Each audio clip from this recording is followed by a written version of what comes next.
thanks for stopping back. I am extra excited about today's video because it is my first collaboration with the blog Little Girl Big Eats. My friend Annie runs it, and we teamed up to bring you videos on both my channel and her blog, which feature a common theme. And the first theme of this collaboration series is honey.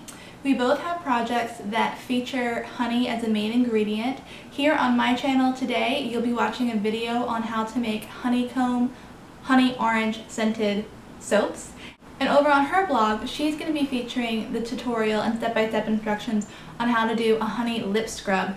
And I also believe she has a special cocktail coming later in the week, but don't quote me on that. I hope it's coming. I would love to drink that. So definitely check her out at littlegirlbigeats.com. It's a beautiful blog. I've talked about it before, and I'm really excited to do this collaboration with her. So without further ado, we are going to dive into my portion of the collaboration, which is honeycomb soaps. This is such an easy DIY project, you will be shocked. It's great to do with kids, although there are some steps that you'll want to use extra caution with. You'll see it in the tutorial, but the process of making this DIY soap is so easy and so fun. Now, when you make DIY soap, most of the soap molds will be flat and give you a soap that looks like this. This is the soap. However, because this collaboration is honey themed, I researched how to get a honeycomb look on your soap. So this is what we'll be learning how to make in the tutorial.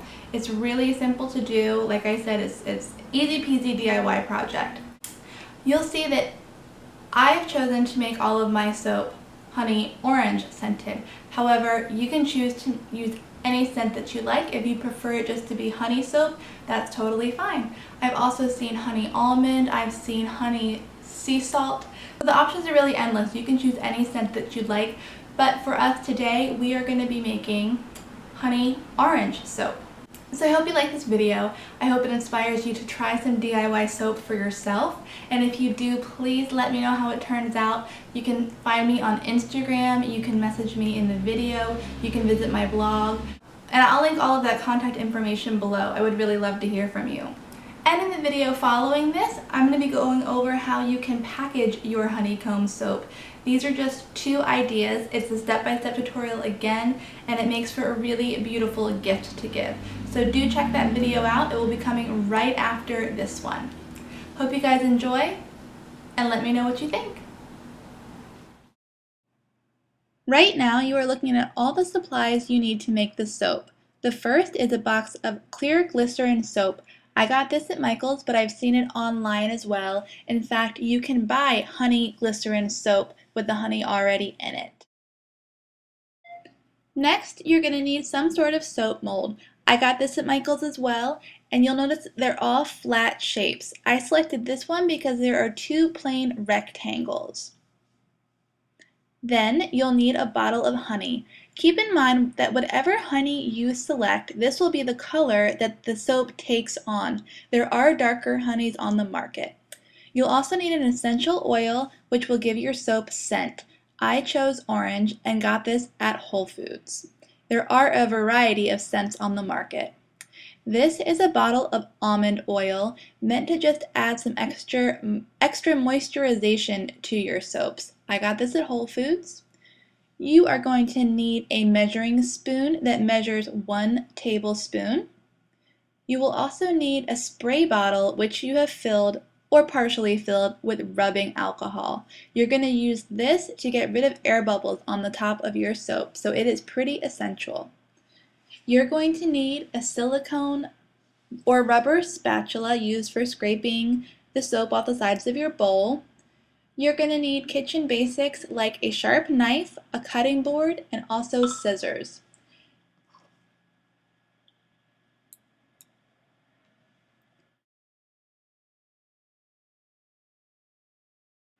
You're going to need a microwave-safe bowl that's easy to handle and easy to maneuver. And the last item is bubble wrap. Make sure that the little air bubbles are still full and not deflated. The first step is going to be to take your bubble wrap and cut it to the size of the soap mold you plan on using in honeycomb form. You'll see here that I'm only making the square and rectangle soap honeycomb for now, although I did go back and cut the proper pieces for the other shapes. You can plan on this taking a bit of time as you trim the bubble wrap down to fit. You'll see I went back several times. Once the bubble wrap is fit into your mold, you'll want to make sure that the bubbles are facing up, as in the bubbles are going into your soap and your soap is molding around it. I have one done here and I'm going to go ahead and cut the other to fit the square now. Once all your bubble wrap is in place, you can set that mold aside while we prepare the soap. Again, make sure your bubbles are facing up and into the soap. The first step in the soap making process is to grab your box of glycerin soap and get that open on your cutting board. It should easily pop out of the packaging, and you'll see that the backside has a grid pattern. And I just used these lines as indication lines for where I wanted to cut the glycerin apart. I found that one row of 4 squares was enough to make about 1 soap. So for this first batch, I'm going to be cutting 4 rows off of my box of glycerin. It does take a little elbow grease, and this is not something you would want your children to do themselves. You would definitely want to help them with this. So once I have the vertical bars cut off, I'm going to go back and make the cuts horizontally, creating a whole bunch of little chunks. I'm going to go ahead and set this other block back into the box. So you'll see here I'm just making those alternating cuts and ending up with big chunks of clear glycerin soap.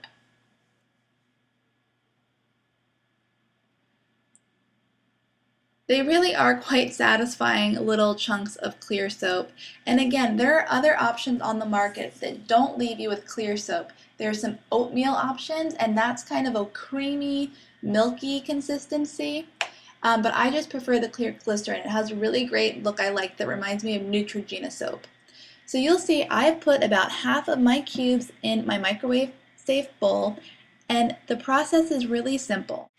You microwave your chunks of glycerin for 30 seconds in your microwave safe bowl, take it out, stir it around, and assess whether it needs to be microwaved some more. Chances are it will. So you repeat that process in 30-second increments until you have a smooth liquid soap. So right now my soap is in the microwave. You'll see I've just pulled it out after its first 30 seconds, and it does have a liquidy base. So I'm going to give it a quick swirl, get everything rotated so that different parts heat, and then I'm going to put it back in the microwave for another 30 seconds. You'll also notice that while my soap was in the microwave for the first shift, I cut my chunks of glycerin into smaller pieces.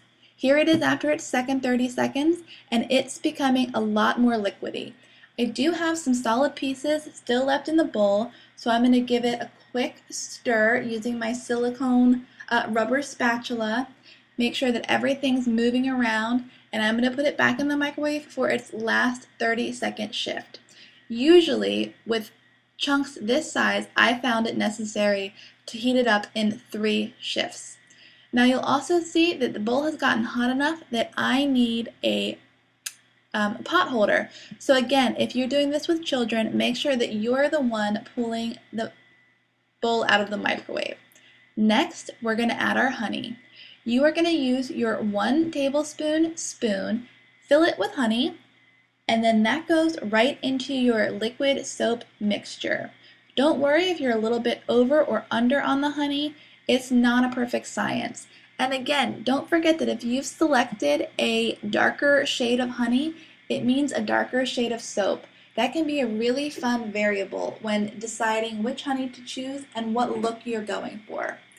I simply scraped the inside of my tablespoon with my rubber spatula, and I'm just stirring to make sure that everything combines nice and evenly.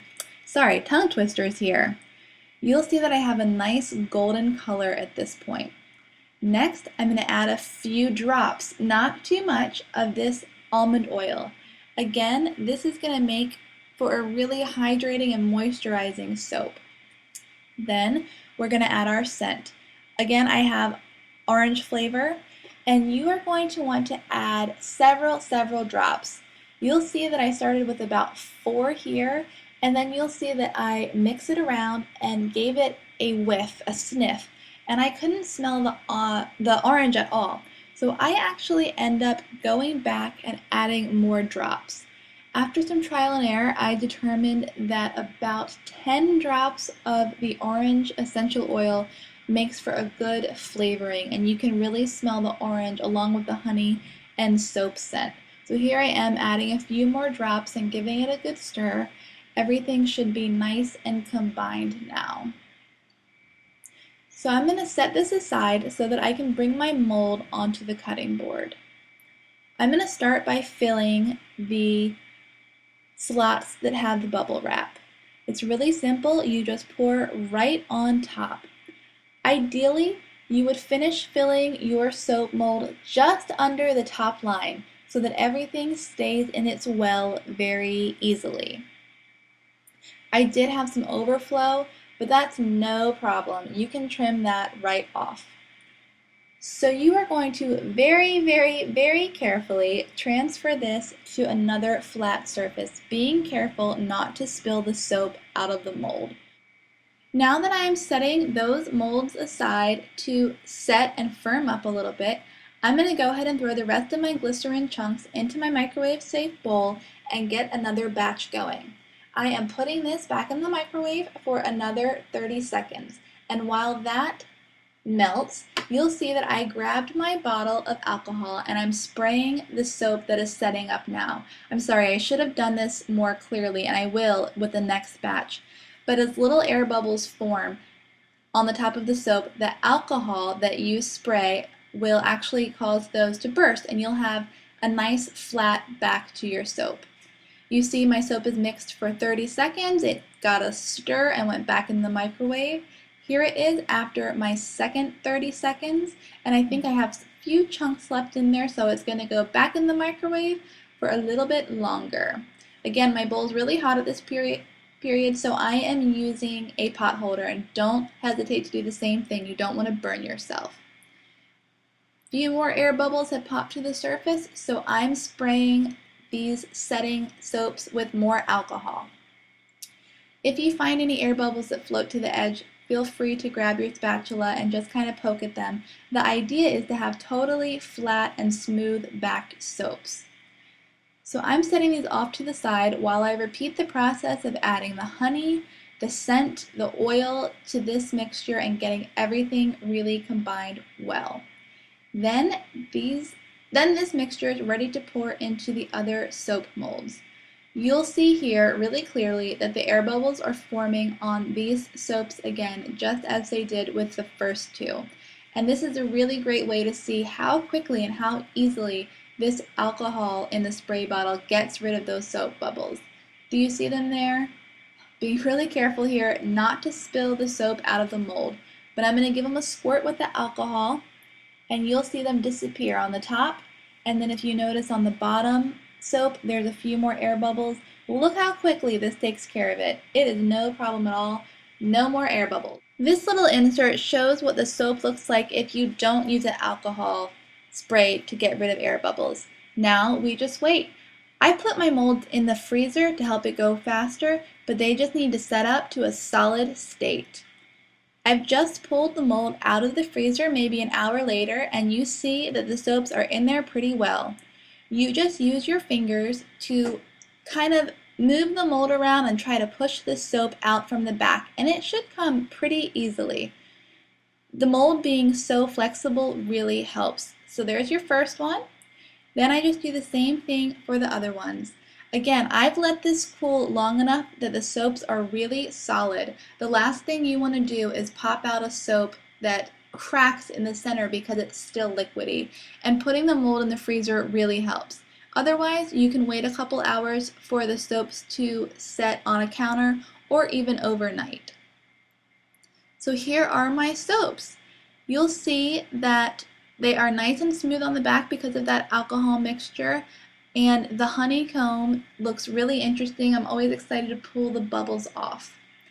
These soaps tend to have a ridge around them if you fill them too high in your mold. So I take that kitchen knife. This looks so dangerous. I can't believe I did this. I took the same kitchen knife I used to break apart my glycerin block, and I just kind of shave that edge off my corners. It's another really satisfying part of this project, believe it or not. But you want to be extra careful to keep your fingers out of the way, and this is not a step that you want your kids to help you with. Again, you see the difference in the back with the air bubbles, and you can just set that soap aside when you're done with it. Now, as far as getting the bubble wrap out from your soap, this looks really dangerous again. I just used my knife to stick into one of the air bubbles and kind of pull the plastic away from the soap. Be extra careful. This really does look dangerous. But once you get a good portion of the bubble wrap lifted, you can put the knife down and just use your fingers. And all you're doing here is trying to get that bubble wrap away from the soap. It's not sticky, it's just that it's molded into the soap right now. So you kind of have to work to get it out of the mold. But the results are really worth it. It's one of my favorite parts of making these soaps is when you pull that bubble wrap away. So here you see that I got a good grasp on it, and I am just pulling it off of my soap, and it's leaving me with that really beautiful honeycomb look. Some of the bubbles on the edge might have filled in where there was no air in the bubbles, and you can use your fingers to kind of dig those out. Again, I'm using the edge of my super big knife to smooth out the edges. A smaller knife probably would have been more appropriate and less dangerous looking, but hey, we're just making this work here. So I'm going to do the same thing with the smaller bar of soap, and once we go through all the steps, these guys are done. This was so easy and such a fun project. In the next video, I'm going to show you how to package these for gift giving.